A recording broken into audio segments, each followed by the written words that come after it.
Hello everyone, I'm Burfy1322 and this video is going to show the fastest fully upgraded muscle cars in terms of top speed. We're quickly going to go over the slowest vehicles right now, and as always the position counter is in the top left with the actual top speed the car achieved in the top right. This video only focuses on straight line performance, so if you're interested in racing where braking, cornering and acceleration are all relevant, check the link in the description for the lap time testing series. And if you want to know more information about this testing, including the extent to which it's accurate and how useful it is for you personally, have a read of the full description as everything that you need is in there. This video lists all vehicles and is correct as of the Supersport series update. For vehicles added after that or other classes of cars, check the playlist linked in the second line of the description, and feel free to check out my Patreon if you want to get these testing results a few days before the videos go up every Thursday. So we saw the lap time testing for the muscles class last week, and it's kind of the same story again as to what I was saying there, where we have a big group that are kind of nowhere in terms of top speed, and then we'll have another big group sort of towards the end of the video that have a relatively reasonable top speed. The thing is though, the general differences in top speed from the bottom to the top aren't really all that great in the muscle cars class. Considering that, like I said, it's the second biggest class in the entire game, it's not a great deal of top speed difference, considering we've got 46 vehicles within that range. Just to point out here, we've got the Moonbeam Custom has exactly the same top speed as the regular Moonbeam. It's the extra traction that the Moonbeam Custom gets from the rear tire on the back, giving extra traction like a spoiler that gives it the better lap time, and it would be perfectly balanced for the Vans class with that kind of top speed and lap time that it gets. So how it's in the muscles class, who knows. But 35th place here with the Picador with 102 mph. It's not it's not too bad. The bottom end of the sport class, and we're coming up to sort of where the bottom end of the supers class is as well. The top speeds aren't too bad, and we're only we're not even halfway through the list yet, up to 30, and we're not even past 30th place. So there are some disappointments. Now that's the main thing about the muscles class, is that there's quite a few vehicles that don't do too badly for lap time, and then they have pretty bad top speed. The Tampa, for example, the Blade is one that we'll see very shortly as well. But one in particular that has a very, very bad top speed in comparison to its lap time, and probably the biggest difference between its lap time ability and its top speed, is the Dominator GTX, which we're going to be seeing very, very shortly, because it's not that great. And you may have already seen footage of this before. I put up a video on my second channel showing that the Dominator GTX has exactly the same top speed as the Cheburek from the Sports Classics class with 108.8 mph. It's only in 28th place for the muscles class, really, really far down the order.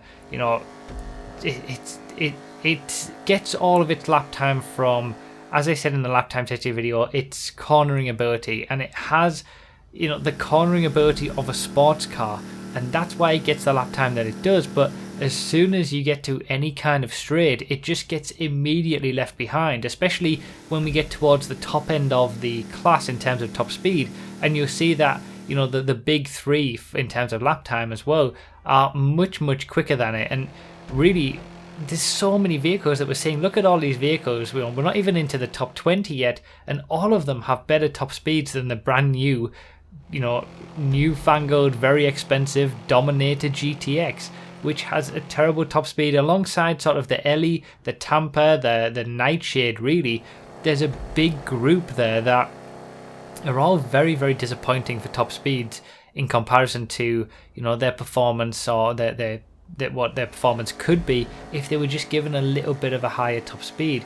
The regular Sabre Turbo is actually one of those as well that we just saw in 22nd place that could really do with having a bit of a better top speed. The Blade is the outlier in that group. The Blade only has a top speed of 109 mph, but its acceleration is so strong that it can do pretty well in terms of lap time. And this is what I was saying in the lap time testing video as well, that things like the Dukes, the Sabre Turbo, the Blade, they all had very, very similar lap times, and that was the beauty of the sort of old style muscles class before we got these new big three that dominate everything else, is that there were so many different vehicles that were on the same sort of lap time, but they all had their own strengths and weaknesses. So while some had really high top speeds, some had really low top speeds, but they made up for it by having incredible acceleration like the Blade, or the Dukes didn't have that great of a top speed, but it's very good around the corners. But you know, we kind of lost a lot of that variety when we got these 3 brand new, completely dominant lap time muscle cars that we saw in the lap time testing video for the muscle cars class, that really you only need to choose one of those 3. You can choose any one, and so that at least there is some variety there, but they kind of make this entire sort of secondary class of muscle cars that were always very fun to race with kind of not really worth having. So as I was saying, we're only up to 15th place here with the Gauntlet, and we've only gone up a few miles per hour. We're only up to sort of the 113 mile per hour range. Again, 14th place here with the Bergershot Stallion, so it's only a 5 mile per hour difference to say what we saw from the Dominator GTX way down in 28th place.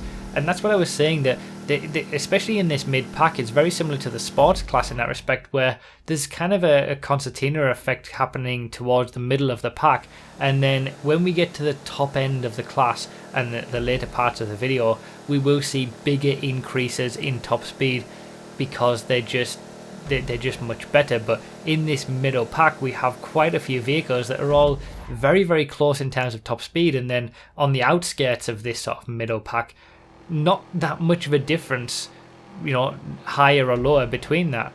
The Duke of Death here in 12th place is again only 114 miles per hour. Isn't the quickest, especially when you compare it to some of the other sports cars in the game. You know, there's some very cheap sports cars that you can get that can go a lot quicker than these. So if you're wanting to, you know, just go really fast in a straight line, there are much better options than muscle cars really, until we get to sort of the top end.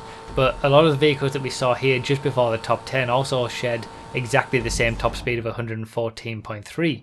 But we come into the top 10 now, and we see the first big change really. This is where it kind of starts to ramp up a lot in terms of muscle cars class. When we hit that top 10 with the Yosemite in 10th place, 117 miles per hour is, you know, a good 3 miles per hour quicker than what we've just seen, and considering we had sort of 3 miles per hour separating 10 vehicles before, that's a good step. And that's again a decent top speed to back up the Yosemite's really good acceleration and ability around the corners, and that's what puts it into that, you know, top 3 group of vehicles that you really want for muscle car races. So the Redwood Gauntlet just a little bit ahead of it in 9th place, but again, any vehicle that's outside of that top 3 that I mentioned in the lap time testing video, even though they're not too bad in terms of top speed, you can't really use them in a racing situation because their cornering ability just isn't there, their acceleration just isn't there. They always have a big weakness, whereas the top 3 muscle cars are strong in, you know, most areas. So we got the Slam Van Custom here in 8th place with 117.5. Something that I just want to quickly mention, again, I mentioned in the lap time testing video that the Dominator GTX would be very strong and dominant really in races that are very flat, they're smooth, and they're very corner heavy, and that still remains true. As long as there isn't even a small straight, then the Dominator GTX will do very well. But as soon as you get to even a small, medium, large straight on a track, even if it's just one large straight and the rest of it's all corners, the Dominator GTX just loses so much time that its incredible cornering is just, you know, not really gonna hold up. Having said that, it is a very easy car to drive in the muscle cars class because of that incredible traction that it has. It just drives like a sports car, so if you have trouble with muscle cars in general because they're generally quite low grip, the Dominator GTX could be one to have. Just be aware that you will be, you know, suffering on the straights. So we had the Hermes and the Ruiner putting in some really decent top speeds there in 7th and 6th places, and then we got the Ruiner 2000 just ahead of the original Ruiner in 5th place, just making up into that 5th place with 119 miles per hour. Just a point on the Ruiner that we saw in 6th place is, again, that's where that, you know, balance to that mid-class, that second tier of muscle cars comes in, because the Ruiner had a good lap time, but it got most of it from top speed. But it was, you know, competitive with things like the Blade that have terrible top speed but really good acceleration. Coming into 4th place, we got the first vehicle to break the 120 miles per hour barrier with the regular Dominator, the old style Dominator. For a long time this was the quickest vehicle in terms of top speed for the muscle cars class, but it has since been usurped by 3 quicker ones. And then in third place we have one of the newer vehicles that we've seen for the class, the Hustler. The Hustler has a very, very respectable top speed, 121.3. It's not that great around the corners, not too bad in terms of acceleration. It's got pretty bad brakes, but it's got a very respectable top speed. So again, that balancing act of vehicles in that second tier of muscle cars is quite good. Second place for the Sabre Turbo Custom. Sabre Turbo Custom is a very, very good all-round vehicle. 121.3 miles per hour, same as the Hustler, but gets that second place due to having a much, much better lap time.